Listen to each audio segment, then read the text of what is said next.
Bienvenidos a Bonita Radio. Esto no es un cuento, esta es la verdad. Breves segundos, la periodista Carmen Anita Acevedo estará con ustedes.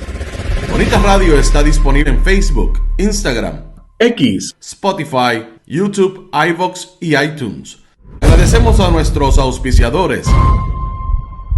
Cooperativa Seno Gandía, solidez y futuro. Vegaco, de tu lado siempre.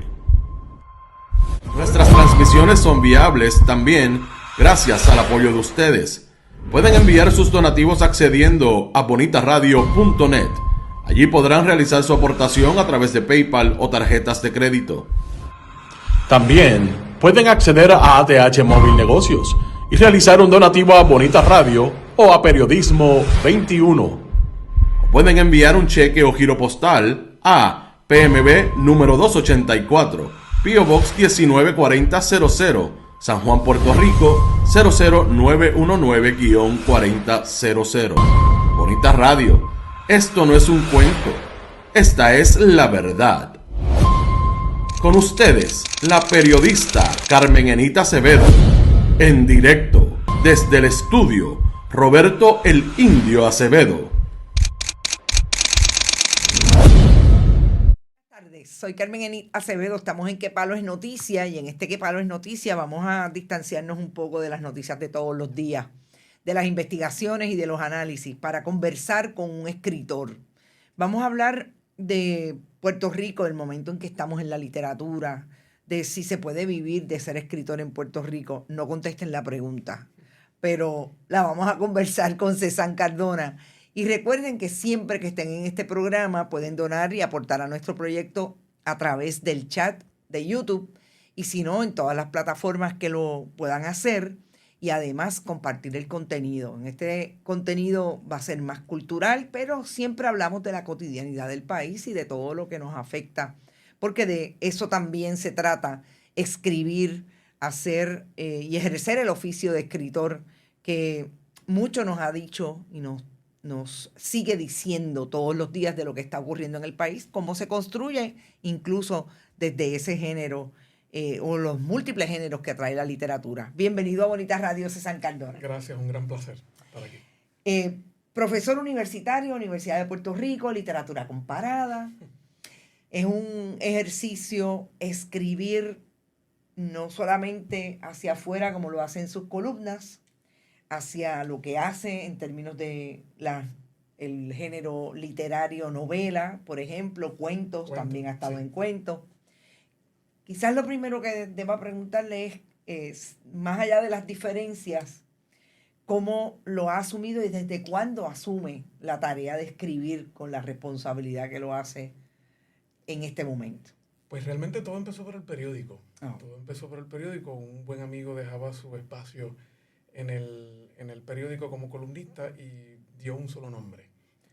Dio el mío. Ya yo había publicado una novela, no me fue muy bien. Yo creo que es una novela tal vez de aprendizaje, ¿no? Proceso particular. Ya yo había ganado un certamen de cuentos El Nuevo Día, así que tenía, ¿verdad?, cierto empuje. Pero realmente a mí me gusta marcar el inicio de mi escritura con el periódico porque fue lo que me hizo poner el oído en tierra. Ahí fue que dejé todos los academicismos, todo ese elitismo que tal vez uno, pues, de cierta forma va criando en la medida en que va estudiando literatura, ¿no? Uno se va armando de teoría, se vuelve un poco cínico de vez en cuando. Y entonces, pues, tal vez escribía desde ahí, pero cuando yo pongo el oído en tierra es cuando en el periódico en el periódico Nuevo Día me dicen una columna de opinión que pueda entender un público que va desde los 11 hasta los 80 años. Oh. Y ahí fue que yo dije, ok, pues entonces tengo que limpiarme de todo cinismo, obviamente dejar la ironía, ¿verdad?, siempre puesta ahí, y inició un proceso muy, muy lindo, una columna de 300 páginas, de 300 palabras, perdón, y a partir de ahí fue que entonces pude escribir el libro de cuentos Levitón Mon Amour, y eventualmente entonces la novela.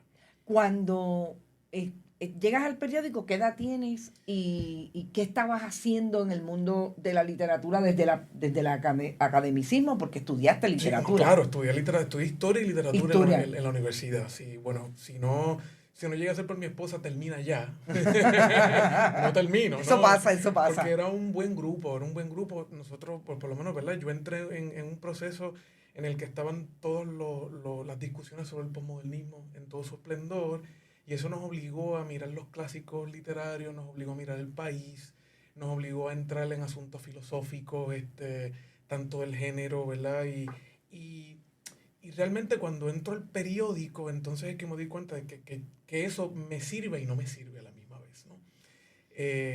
Y a partir de ahí pongo el oído en tierra. ¿Qué significa eso? Es escuchar al país, escuchar la radio, Uh-huh.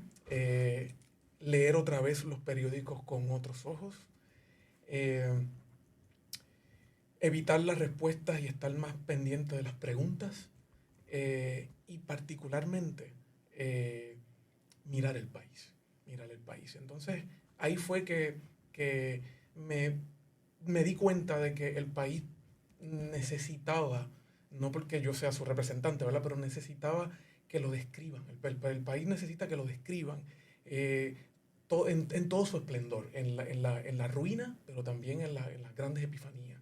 Y empezó un gran proceso en donde el llamado escritor público, ¿verdad? Porque Uh-huh. no es lo mismo escribir para el periódico que hacer libros, ¿no? Claro. Porque es un público totalmente distinto, aunque eventualmente se dan la mano, Coinciden. pero coinciden. Y al principio, pues bueno, pues era gratis también la columna, o sea que yo no... Y también yo enseñaba en los colegios. Entonces, terminaba mis estudios graduados, enseñaba en los colegios, y me daba cuenta de que era mucho trabajo. Entonces, en la medida en que la escritura de columnas me empezó a servir como una forma de desahogo, de solventar mi furia, pero también de solventar mis lecturas, poner otra vez en función los clásicos, los puertorriqueños y los no puertorriqueños, hasta que todo fue cayendo y entonces el ejercicio de enseñar no interrumpió la escritura, era parte de. Era parte. Era parte de. Entonces las dos convivían de forma particular, tanto así que mi familia, mis hijos, cuando ven mi proceso, ellos saben que yo estoy ellos dicen columna mode. El columna mode. Columna mode. Ellos saben que yo estoy recogiendo. Y entonces amigos míos, mis propios hijos ya que han crecido, me dicen, papá, eso es una columna. Mira, papá, aquello es una columna. Un amigo mío me dice, mira, checate esta información, esto es una posible columna, ¿no? O esto es un cuento. Entonces ya vamos entrando, ¿verdad? En ámbitos literarios, más de ficción. Entonces se va convirtiendo en un ejercicio totalmente cotidiano. Y el momento cronológico, digamos, tenías 25 años cuando estuviste en la... Perdóname, no te la contesté. Ya estaba en los 30. Ya estabas en los 30. Para mí una crisis total. Los 30 suelen serlo. Los 30 era una crisis porque yo decía, ¿para dónde voy? Todos mis compañeros se fueron para Estados Unidos a hacer doctorado y a hacer el estudio graduado. Yo me quedé con hijos, entonces ellos no habían tenido hijos, yo sí. Y de pronto estaba, ¿verdad? Pues la carrera que yo había pensado, pues no se me dio. Así que eso también, esa frustración la añadí a la literatura y creo que si me hubiese ido no hubiese escrito. ¿No hubieras escrito? No, yo creo que no. Yo creo que me hubiese quedado escribiendo tal vez artículos académicos, pero no hubiese escrito ficción, ni hubiese escrito tampoco columnas y no tuviera una perspectiva más amplia del país. Estaría, ¿verdad?, un poco más a la distancia. Eso, la diáspora puede tener personas que definitivamente hablan desde la distancia porque no están en Puerto Rico y hay un poco una camisa de fuerza, Sí. que a veces lo impone el mismo prejuicio Claro. de puertorriqueños en la isla.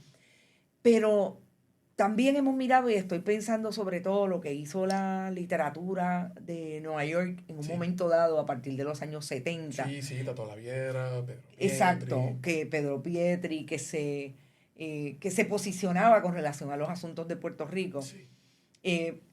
¿Por qué crees que no lo habrías hecho? ¿Sería exactamente para que no pudieran identificarte como se identificó en otros momentos a esa diáspora literaria, que no estás aquí, no debes estar hablando de lo que se habla, de lo que ocurre en Puerto Rico? Pues bueno, lo que pasa es que como yo estoy bien marcado por el asunto cotidiano, Ah. pues entonces no tengo esa cotidianidad. Ese referente. Ese referente. Y la vida en Estados Unidos es muy distinta. Lo sé por mis propios Claro. compañeros que están allá, ¿no?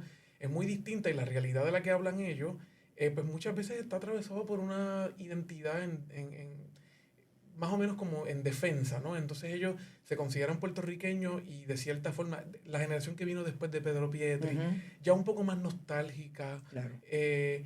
del país, de cierta forma casi, dicho por algunos de ellos, casi vienen a vacacionar cuando vienen acá. Totalmente entendible. Claro, totalmente entendible. Pero la realidad es totalmente distinta en el sentido de que, y uno los lee, yo los leo y siento que cargan con una nostalgia que tiene que ver con su niñez, con su proceso, pero no con el día a día de trabajo. Entonces, a mí sí me interesa el día a día de trabajo, que es lo que yo creo que retrató Pedro Pietri, el asunto de clase. De clase. Ese asunto de clase tal vez no es, aunque está marcado allá, es distinto aquí. Es distinto, ¿no? Entonces, pues hay que, de vez en cuando hay que darle la razón a Pedreira, con el asunto del insularismo, ¿no? Eso nos marca. Yo creo que la geografía también nos marca. A mí no me gusta ser determinista, pero contar una historia en el país, en la carretera, cuando sabemos que en hora y media podemos cruzar el país completo, pues no se puede contar de la misma forma, ¿no? Sí estamos determinados por cierta geografía y yo creo que eso marca la forma como uno escribe. El tapón, aquello, lo otro. Entonces, ahí es que yo he encontrado grandes descubrimientos en ese proceso. Por lo tanto, si hubiese estado allá, no lo hubiese visto. Los momentos en que he podido compartir con ellos después de lo de la beca, me ha sucedido precisamente eso, ¿no? Que hay un asunto de idiomas. Muchos de ellos quieren llegar a las grandes editoriales norteamericanas, porque muchos de ellos escriben en inglés, no necesariamente se leen tanto acá. Entonces ellos no nos leen tanto a nosotros allá. Claro. Y hay no por nada particular, ni por no es personal. No es personal. Claro. Pero hay una especie de distancia, hay una barrera que tiene también que ver con el lenguaje, con qué van a contar. Porque decir lo puertorriqueño que se sienten aquí en Puerto Rico, dejando la nostalgia de Bad Bunny afuera, claro. Pues para nosotros no tenemos que marcarlo, ¿no? Pero para ellos sí, porque el contexto se los pide y porque ellos también están en ese proceso de defensa. Entonces, tenemos preocupaciones muy parecidas desde flancos distintos. Ahí es que yo veo la diferencia. Yo hablo mucho de un término que lo uso a nivel personal. Lo voy a compartir a ver si podrías coincidir o si no coincidiera un poco la explicación, porque hablas de lo que te interesa de la cotidianidad y que tiene que ver mucho con el asunto de clase. Yo soy de Country Club, una urbanización tipo Santa Juanita, tipo Levittown. Exacto. Obviamente, generacionalmente, pues nos llevamos unos años, pero siento que parte de una experiencia común en el siglo XXI versus el siglo XX, de lo que nosotros representábamos para la academia, por ejemplo, versus los que vivían en College Park, que estaban ya más al lado de San Francisco y tenían una clase distinta. Y yo hablo de que una se desclasa exclusivamente de aquellas cosas que pueden creer y suponer que en un momento dado te van a impedir seguir el camino que estás construyendo en el país, porque el prejuicio de clase es así. Claro. ¿Se puede decir qué te pasó en tu vida y cómo lo manejas? Si no te pasó, igualmente lo explicamos. ¿Cómo lo manejas en este esfuerzo por contar la cotidianidad del país y enfrentarte a ese prejuicio de clase? Hay una entrevista que le hicieron a William Levitt, que es el desarrollador de los Levittown, en el año 57 allá en el periódico, la famosa revista Times. Y él comenta, él casi sin querer resumió el proyecto muñozista el proyecto Serenidad, ¿no? Quien vive en una urbanización con 2, 3 cuartos, marquesina, patio y carro, y perrito, porque también lo añadió, no hace la revolución. Entonces ese proyecto del ensanchamiento de la clase media de cierta forma, ¿verdad? Pues nos marcó a muchos. A mí también me marcó porque yo, pues, no soy nacido y criado en Dorado, pero estar cerca del área metropolitana, mientras más cerca uno estuviese, Claro. pues más civilizado, entre comillas, estaba, porque eso eran los relajos de mi época. Sí. Eh, Tú eres de la Loza. yo, exactamente. Ahora Dorado, por supuesto, ha cambiado, Claro. pero en aquel momento no. Y mi mirada hacia Levittown tiene que ver con que si yo me movía a Levittown, que era donde vivían mis tías, yo estaba subiendo de categoría social. Exacto. Entonces, porque si no vivía en el campo. Ajá. Y allá el número telefónico incluso cambiaba. Cambiaba. ¿Verdad? Entonces, si esos procesos dentro de la misma clase media se dieron, se dieron. Y un poco el hecho de que yo haya estudiado en una escuela pública y luego entonces tuve la oportunidad de estudiar en el programa de cuerdas para niños aquí en el conservatorio, fue un golpe porque entonces vi los colegios, ¿no? Entonces vi un proceso de clase particular y suele pasar con la clase media, no quiero generalizar demasiado, pero mi mamá estaba muy pendiente de que aunque formábamos parte de la clase media baja, que la clase media no me transformara en aquel sujeto automatizado que suele ser, el de clase media, el que peores comentarios tienen sobre los pobres. Sobre los pobres, claro. Y mi mamá tenía razón. Mi mamá tenía razón. Sin entrar en el retrato del colonizado de Memmi. Sin entrar en ese nivel de profundidad. Exactamente. Estoy de acuerdo. Entonces, tuve la gran oportunidad de que mi mamá era trabajadora social. Y yo, pues, recuerdo muchas veces parte de su proyecto. No era solamente su trabajo, ¿no? Porque ella trabajaba en Libertad Bajo Palabra y en Probatorio. Entonces, eso a mí me sirvió para estar muy pendiente, muy pendiente de que yo tuviese los pies en la tierra y que tuviese los compromisos con el país respecto al trabajo que iba a hacer y que fuera, ¿verdad? Que cumpliera con la ética, con aquello y con lo otro. Te voy a dar una anécdota, por ejemplo. Mi mamá atendió el caso de Malvin Santiago. Ajá. Y yo recuerdo cuando Malvin Santiago, yo visitaba el espacio de mi mamá del trabajo cuando salía de la escuela, en aquel momento en Bayamón.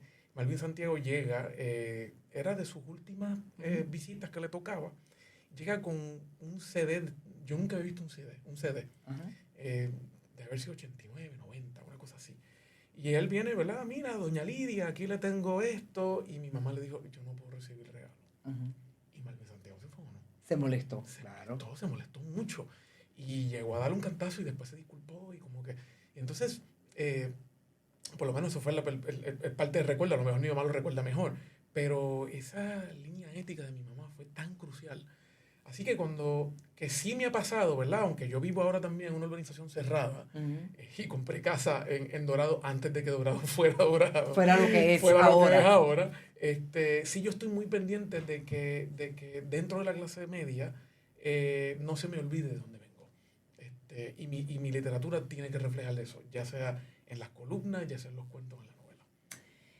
Y de ahí yo creo que podemos hacer una transición a una pregunta que siempre toca en el momento en que se habla con una persona, por lo menos que como tú está haciendo un esfuerzo por retratar la cotidianidad del país.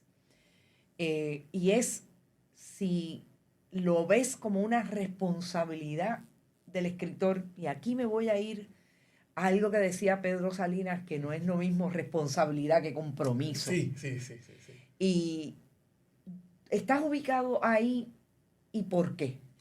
Bueno, realmente podría ser la responsabilidad con la estética, porque creo que la estética puede reflejar ahora. De aquí a que yo tenga que dar respuesta, ahí es donde claro, la responsabilidad no necesariamente implica respuesta. No implica respuesta, sí implica pregunta. Pregunta. Sí, entonces, exacto. Javier Cercas decía, escritor español, que la literatura protege las preguntas de las respuestas.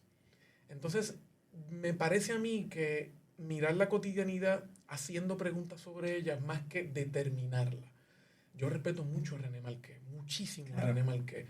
pero en ciertos momentos René Márquez, ¿verdad?, exige un compromiso. Era la época. Claro. Y había que estar en cintura porque él, a pesar de que no coincidía con Muñoz, trabajó en la Divesco y estuvo ahí. Pero en algunos ensayos, ¿no? Él entiende que la responsabilidad está con una facción política particular y eso yo lo puedo entender perfectamente. Yo fui criado también ahí.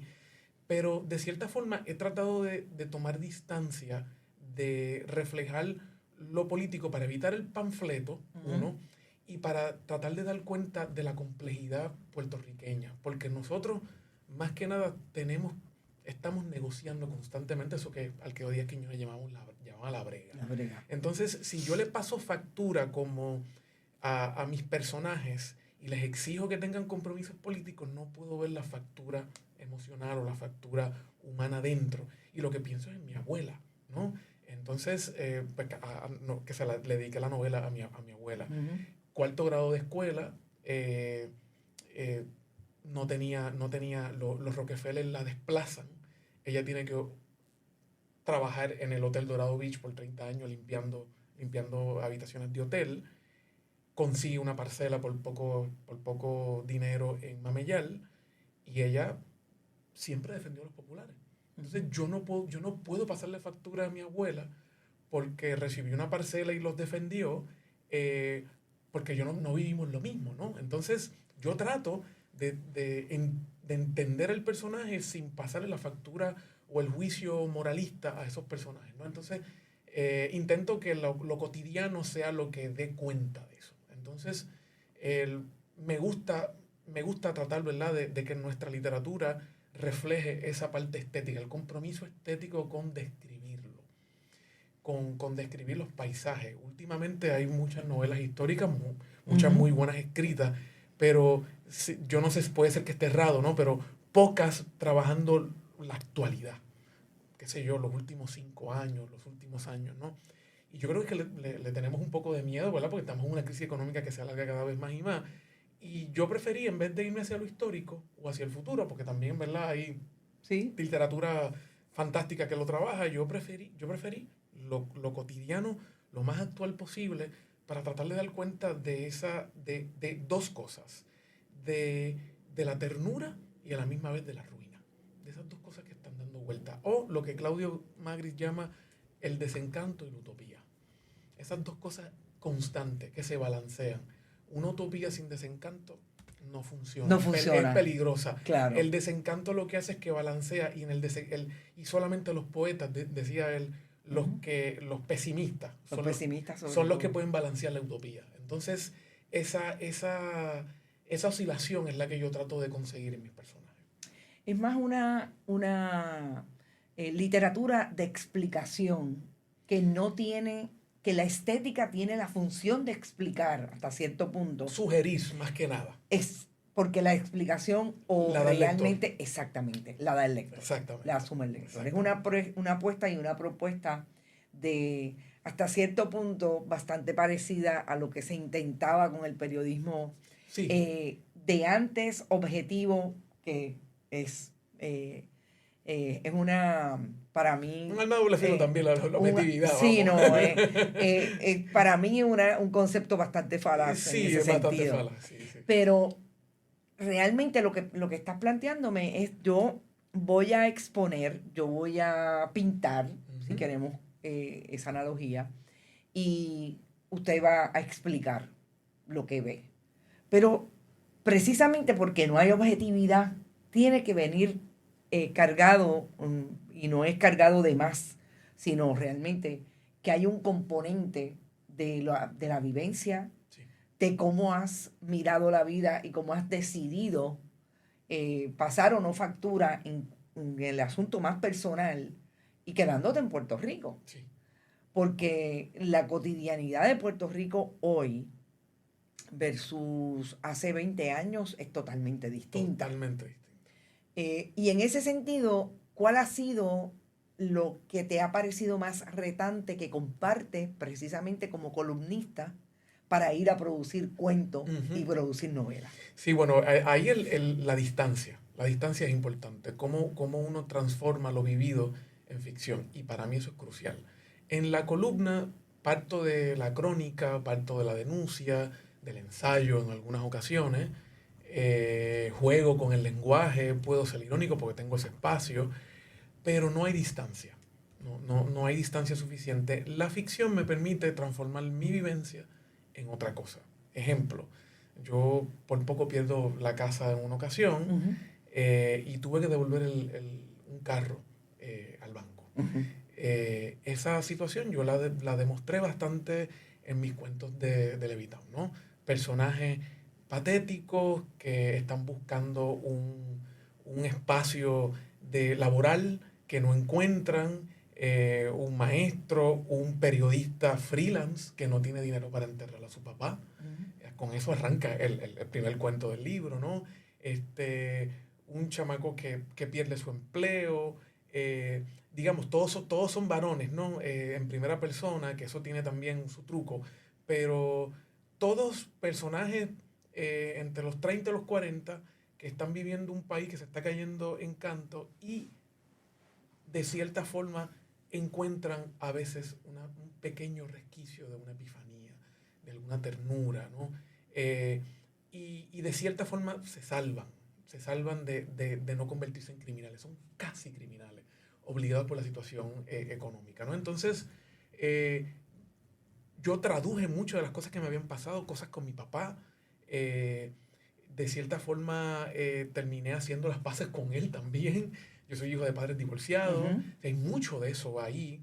En la novela también, mi relación con mi mamá, cuando ella se divorció entre los 4 y los 10 años, antes de que se volviera a casar, y ese momento donde ella muy feminista, y ella tratando de criarme sin todo ese machismo que uno va absorbiendo, y no es que me curó, ¿verdad? Todos estamos atravesados por eso, pero como uno lidia con ese asunto, pues un poco la novela también lo retrata. Es un niño que va creciendo con su mamá, pero en este caso mi mamá era trabajadora social. Esta madre que lo tuvo a los 14 años, pues atiende en una ferretería, ¿no? Entonces es la relación de ellos dos, la casa de madera queda arriba, la ferretería abajo, está el abuelo que está en proceso, ¿verdad? Ya no tiene pierna, y se da una relación de crecimiento ahí, ¿no? Entonces el proceso de distanciamiento fue crucial para yo poder escribir. Yo no hubiese podido hacer eso en una columna porque la columna exige un posicionamiento. Entonces, vuelvo otra vez a Javier Cerca, que sacó un libro de columnas hace poco que es buenísimo, y él dice, él habla de intelectual, a mí no me encanta la palabra, pero ya que él la usa, ¿verdad? Pues lo voy a citar, que él dice que el intelectual no mate al novelista y que el novelista no mate al intelectual. Entonces, ese balance está ahí, ¿no? Por supuesto, en las columnas hablo de vez en cuando de libros, porque pues me gusta, pero siempre con lo que está sucediendo, el tema que está corriendo en el país, no siempre, pero en ocasiones, ¿no? La ficción no, la ficción es más libre, me permite establecer nexos, me permite la capacidad de hacer mis homenajes a la literatura. Por ejemplo, esto es como esta novela, ¿verdad? Esto también es una novela que es como si fuera un coming of age, una novela de crecimiento. Y ahí yo estoy haciendo homenaje también a 3 novelas que me gustan muchísimo. La víspera del hombre de René Márquez, Humbail de Pedro Juan Soto y la clásica Felices días, tío Sergio de Magali. Esas son mis referentes. Claro, hay otros de otros países, qué sé yo, Las batallas en el desierto, el Holden Caulfield, con aquella famosa novela, ¿verdad?, del adolescente dando vueltas por Nueva York, pero mis referentes literarios más próximos son los puertorriqueños y yo rindo homenaje ahí. No siempre puedo hacer eso en las columnas, así que la distancia de la ficción me ayuda. Y se me ocurre que a nivel de la ficción no necesariamente, o no eres apocalíptico. No, siempre hay un espacio, como tú dices, para la ternura, para la epifanía, de alguna manera, para la luz al final del túnel. Sí, yo creo que se puede escribir, decía una escritora, una poeta, que no se debe escribir sin bondad. Sin bondad. Sin bondad no mejor no escriba. ¿Dirías sin esperanza? Puede ser que esté relacionado, sí, yo creo que sí, pero una esperanza trabajada. Exacto. Sí, a conciencia, una esperanza con límites de alguna manera. Claro. Pero eso en la columna es bien difícil. Es bien complejo. Porque finalmente tendrías que decir quizás una muletilla que a veces una tiene que traer, sobre todo yo en el medio de investigaciones periodísticas, y que eso es lo que estoy constantemente hablando, que las investigaciones periodísticas no son de lo bien que va el país necesariamente. Claro. Y es pues que sí, que en este país se están haciendo cosas buenas, aunque sean pequeñas y no se agranden desde el punto de vista público. Claro. O sea que la columna con un espacio limitado y también por su mismo género, no necesariamente puedes llegar hasta ahí. No. Y en ocasiones, yo creo que ahí es que está el reto. Yo creo que el reto de dejar un resquicio, un espacio en donde quepa una pregunta, donde quepa un espacio de reflexión que no nos lleve al cinismo. Uh-huh. El cínico tiene todas las respuestas. La ironía hace preguntas. Así que para evitar el cinismo, yo creo que de vez en cuando hace falta, ¿no?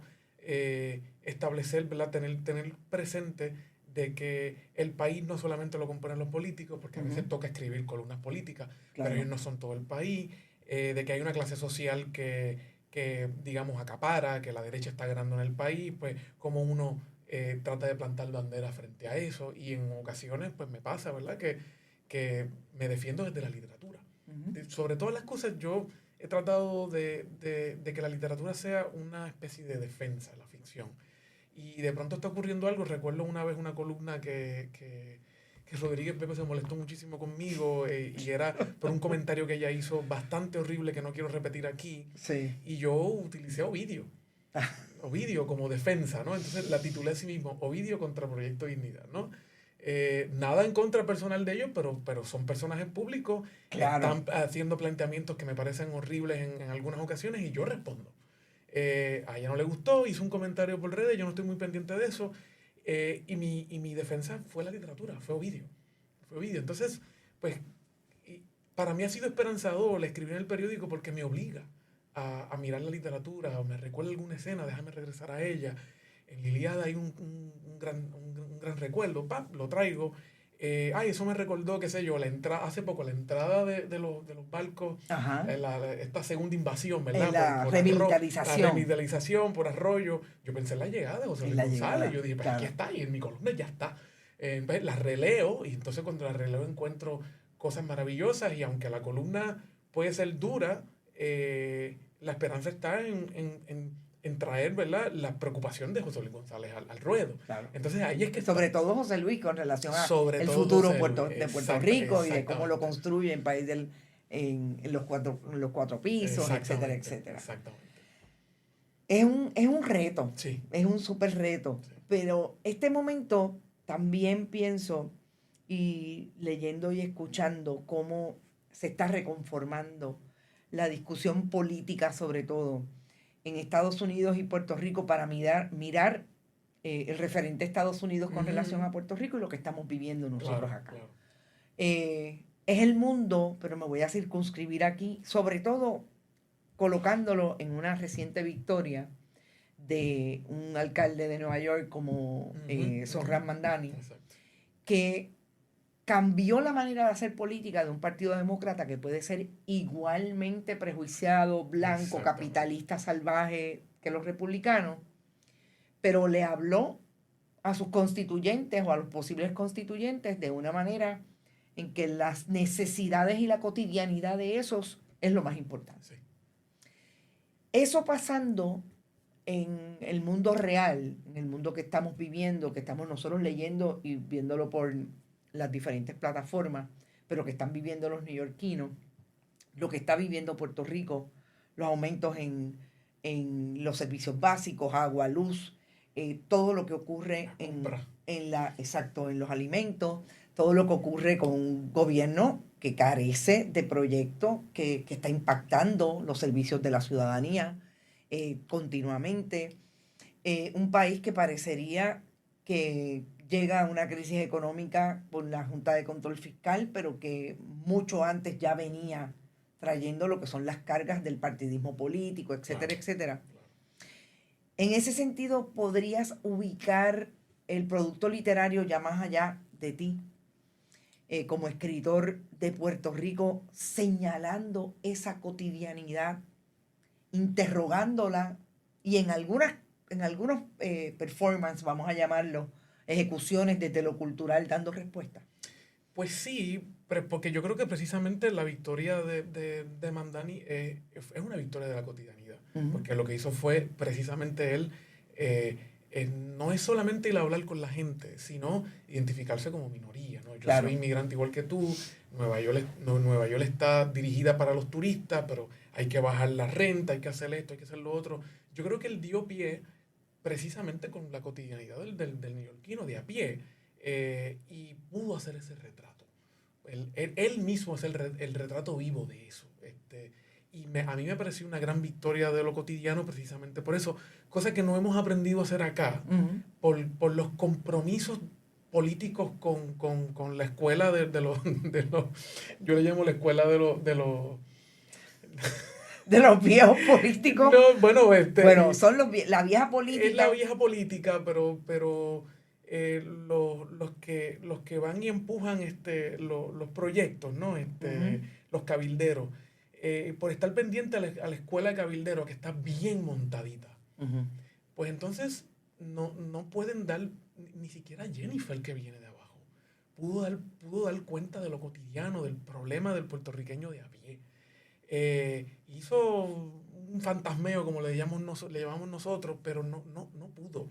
Y cuando yo miro la literatura puertorriqueña, particularmente la de los 60, los 70, es un Puerto Rico que está mirando al puertorriqueño de a pie, que no tiene trabajo, que fue a Corea, en el caso de un escritor, que está metido en un tapón, que vive en Vieques, pensando en un maíz, que se enfrenta a una clase social, la misma Rosario Ferré, teniendo sus peleas, ¿verdad?, con su padre. Claro. Es una literatura, incluso los que van hacia el pasado, las crónicas de Carlos Rodríguez Juliá, digamos, era una literatura muy viva, que para mí todavía está viva, que yo creo que se ha dejado de leer.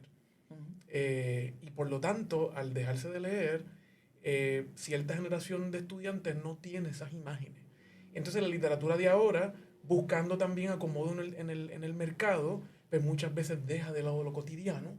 Están en todo su derecho de hacerlo, y yo lo sigo leyendo con mucho cariño, pero yo entonces me propuse hacer lo posible por retratar lo cotidiano, y sobre todo el asunto de la clase social.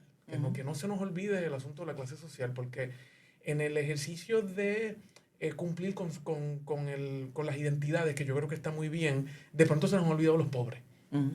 Y entonces, pues yo creo que es necesario, de cierta forma, estar ahí. Si yo miro la literatura norteamericana, es una literatura que yo sigo muchísimo, pero que también ha dejado de mirar la cotidianidad. Mucho más pasiva también. Mucho más pasiva, claro, con sus grandes escritores. Sí. Tienen escuelas que no necesariamente corren con lo académico. Nosotros, por ser latinoamericanos, nuestros intelectuales y los escritores están conectados. En Estados Unidos no funciona así. Sí. Uno podía tener un Hemingway que funcionaba como escritor, que no era un intelectual. Entonces funcionan de otra forma distinta y no siempre responden a eso. Así que es complejo mirarla. La de nosotros no, la de nosotros y la latinoamericana está atravesada por eso. Y aunque incluso recurran a lo fantástico, hay cierta literatura latinoamericana que ha dado cuenta de lo cotidiano. Y cuando yo digo lo cotidiano, no me refiero a cualquier cosa, ¿no? Es como eso que surge día a día nos da a veces respuestas, negativas o positivas. Sí, ¿no? Nos marca. Exacto. Nos atraviesa. Y está ahí en el centro. Ejemplo, pues qué sé yo, una madre que está criando un hijo, una madre joven que necesita vender su mercancía, y para poder vender su mercancía, siendo un territorio demasiado muy masculino, pues ella aprovecha su belleza y empieza a solicitar para hacerse retratos de la chica bombón. Y usa su cuerpo con todo el derecho que tiene para hacerlo, ¿no? Y lo que implica eso para ella y su hijo, ¿no? Entonces, ahí está metido la cotidianidad, ¿no? Cómo yo resuelvo mi problema de sobrevivencia, y cómo y cuáles son los terrenos que tengo, el terreno legal o el ilegal. entonces Claro, ahí la dualidad. está la dualidad y la negociación. Y la negociación. Estamos Exacto. en constante negociación todo el tiempo, ¿no? Y pasa mucho, a uno le pasan la factura cotidianamente en varias escenas, ¿no? No compres aquí, compre allá. Pero es que si compro ahí me sale más caro que allá y necesito que me salga más caro, aunque eso afecta la economía local. ¿Qué voy a hacer? Entonces, eso es lo que yo llamo Una negociación. cotidianidad. Eso es lo que Claro, yo llamo. claro. Es ahí. Y ahí está el país. Porque entre medio de nuestras decisiones está el país. Y entonces, Claro. pues yo trato de que la estética, la literatura, de que el paisaje literario puertorriqueño lo refleje. ¿De qué no has escrito que te gustaría escribir de nuestra cotidianidad? Bueno, realmente ahí he estado dándole vueltas hace mucho tiempo, tratando de trabajar una novela que me ayude a retratar un poco más la clase alta de ahora. Uh-huh. Pero se me ha hecho un poco complejo y difícil porque se me sale la rabia. Se te sale el coraje. Se me sale el coraje. Claro. Entonces, pues, por ejemplo, ahora que bueno, yo resido en Dorado y la cantidad de Ferraris que veo por milla cuadrada Sí. es demasiado y se me sale, ¿no? Entonces, Sí. tengo que encontrar la historia precisa y justa que me permita hacer el retrato completo. Pero es difícil porque es una clase que cada vez más piensa en ella, ¿no? Uno pensaba, yo no puedo decir que no tengo problemas, pero vamos, hay unos privilegios, pues úsalos para bien, ¿no? Úsalos para bien, pero cuando esos privilegios están solamente para servirte a ti y solamente a ti, ahí es que yo, ¿verdad? Ahí es que ahí entra es el conflicto. Ahí es que nos pasa factura a nosotros, ¿no? Entonces, la cantidad de ley 2022, ahora 60 que hay en Dorado, Sí. es terrible y uno nota la diferencia, uno nota las miradas y de verdad que no me gusta lo que estoy viendo, de verdad, no me gusta lo que estoy viendo, nada. Sí, es un tema duro. Es duro. Es un tema duro y si lo vas a contraponer entonces con lo que también es un trabajo para ti, que es el asunto columnista, Exacto.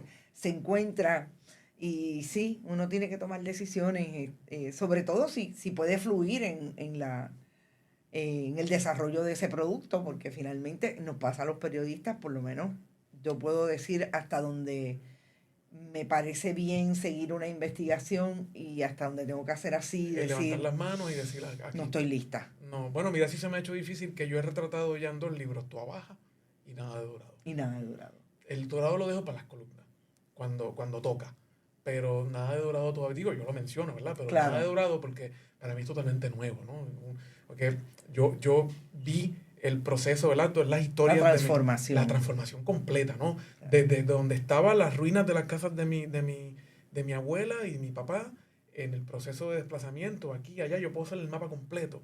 Y ahora ver todo eso lleno de urbanizaciones, cosa con la que no tengo problemas, pero ya yo no tengo acceso, ¿no? Entonces, hay una de esas urbanizaciones que en la ruina de la central azucarera Exacto. la convirtieron en un parquecito En un y parque. yo no puedo visitarlo, ¿no?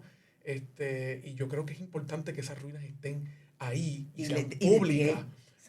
Porque incluso nuestros jóvenes no pueden reconocer dónde es que estaban los grandes terrenos de monocultivo y eso es terrible.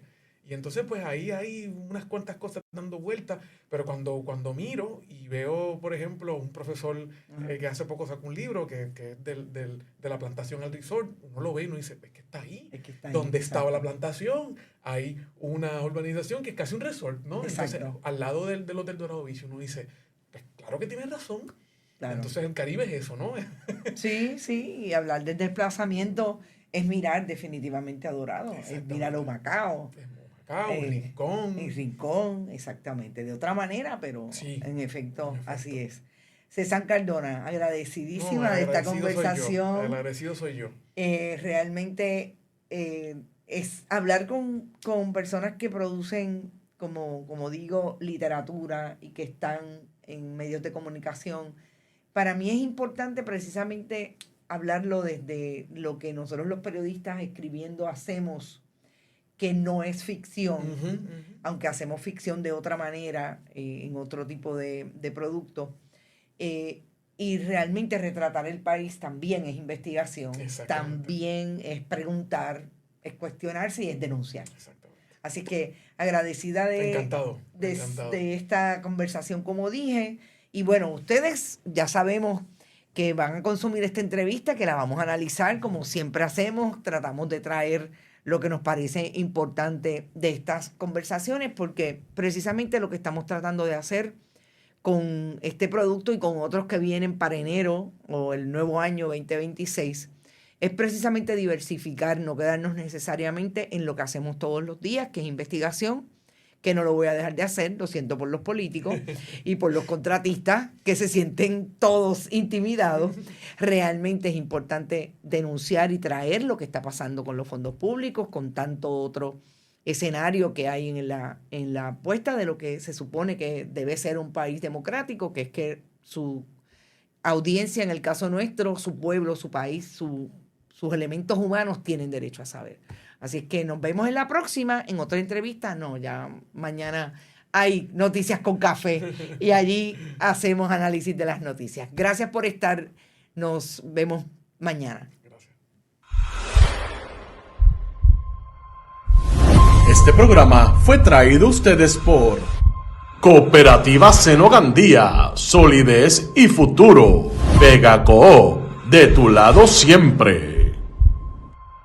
No olvide que puedes realizar sus donaciones a través de ATH Móvil Negocios, a Bonita Radio o a Periodismo 21. O puede acceder a nuestra página de internet bonitaradio.net y donar a través de PayPal o tarjetas de crédito. También puede enviar cheques o giros postales a nombre de la Fundación Periodismo Siglo XXI, PMB 284, P.O. Box 194000, San Juan, Puerto Rico 00919-4000.